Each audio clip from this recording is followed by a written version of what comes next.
Baron Corbin just looks like a badass.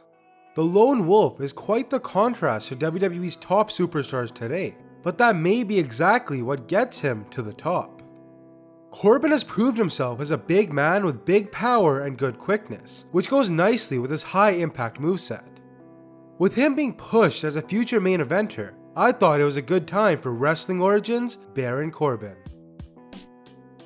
Thomas Pestock was born on September 13, 1984 in Lenexa, Kansas.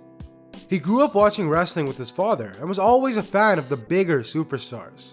He especially liked guys like Big Boss Man, Sergeant Slaughter, and Bam Bam Bigelow, as they were big guys who could still move, and he says they paved the way for guys like himself.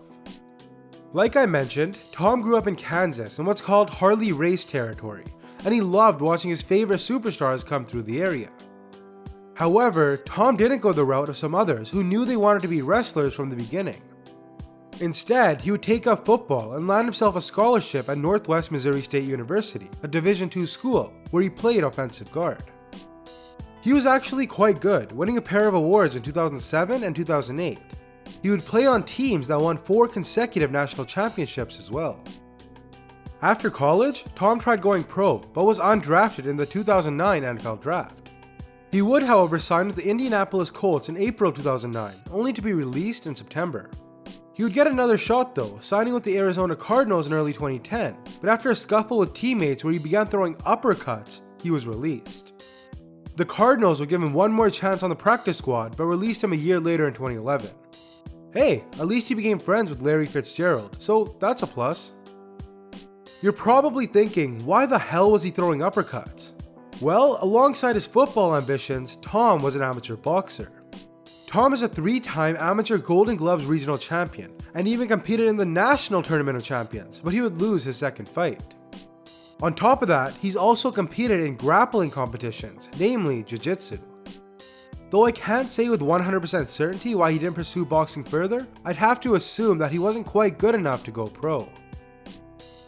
With a career in football decidedly behind him, Tom began looking at other options for a career, and he quickly and with certainty decided on wrestling.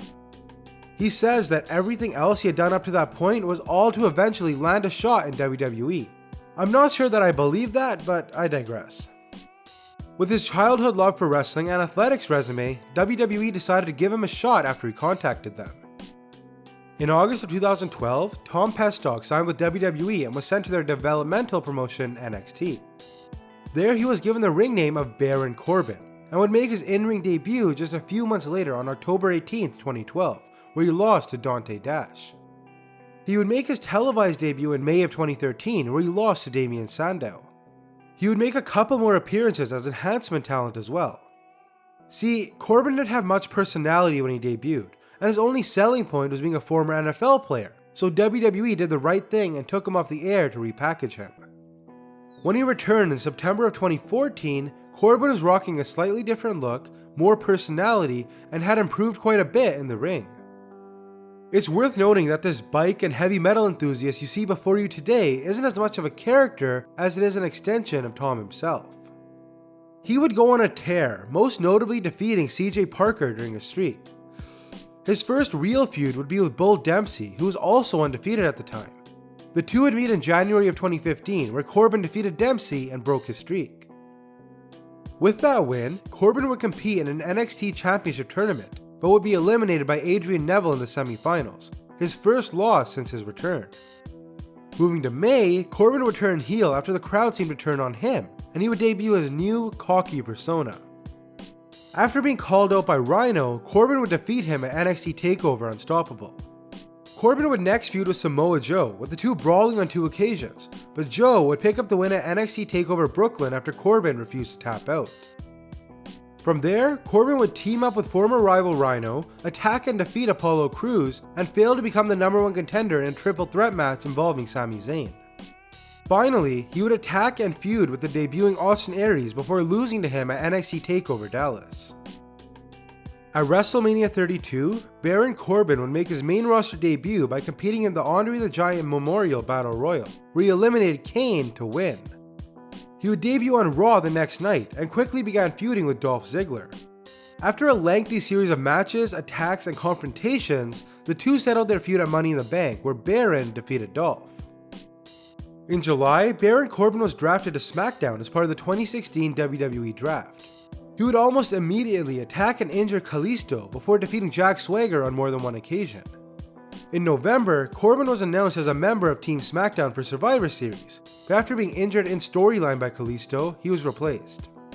This would set up a feud between Corbin and the Luchador, where the two traded assaults on one another, and eventually they faced off at TLC, where Corbin won.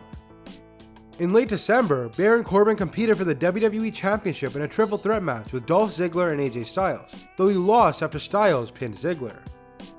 Most recently, Corbin announced his entry in the 2017 Royal Rumble, before suffering his first pinfall loss on the main roster at the hands of John Cena. And that was Wrestling Origins Baron Corbin. I hope you enjoyed the video. If you did, leave a thumbs up and subscribe for another episode of Wrestling Origins every Friday. As you can tell by the last few episodes, I'm trying to work through all the requests you guys leave me, so let me know who you want to see next down below. Thanks for watching, and I'll catch you in the next one.